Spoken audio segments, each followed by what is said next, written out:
4, 5, 6. Question number 15. Ara, question number 15. Makinig pong mabuti. Dalawang bansa ang sumakop noon sa Pilipinas. Ito ay ang bansang Japan at Espanya. Nangka o wakali, go!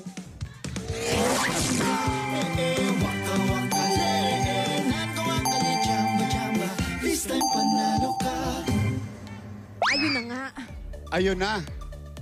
Nako, may narinig ako sa'yo. Sabi niya, ay mali. Ang ganda-ganda mo pa naman. Ano pangalan mo? Nikki po. Nikki, ba't parang ang lalim ng pagka-Nikki mo ba? Nikki, kagabi lang yun. Okay, Nikki. O, bakit wakali? Ilang bang bansa sumakop sa atin? Parang feel ko isa lang. Pili mo isa lang? Oh. Ano yun? Ano yung isa? China. China? China. Akalain mo, advance ka ha? Oh, kasi nasa dagat pa lang sila eh. Papunta pa lang sa atin ha? Ando pa lang sila sa West Philippine Sea. Hindi pa tumatawid ng Zambales. Okay, isa lang feeling mo. Sumakop sa atin. O, dito na kay nanay.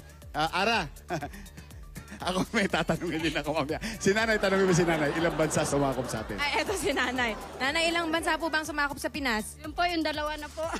Japan Ay. at... kasi Espanya po. ang Espanya, sinakop tayo 300 years. Ang Japan, sinakop tayo noong World War II. Between 1930s and 50s, which is 40s, no?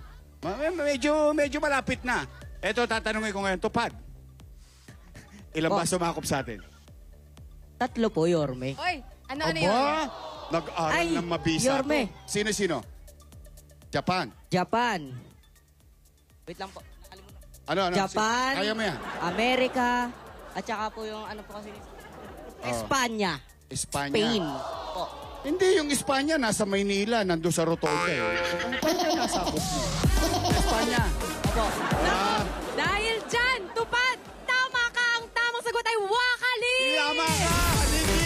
Tatlong bansa po ang sumakop sa Pinas. Ito po ay ang bansang Espanya, Japan at USA po. Ako may naalala ko eh. Para makapag-comment ang ating mga YouTube viewers saka Facebook followers, ha? Tingnan nyo nga, i-research ninyo. Muntik rin tayo sa kupin ng Dutch. Kaya lang bumagyo. Promise. Ako na naman. Ikaw kwento ko sa iyo mamaya yun. Pero dalawa na lang sila.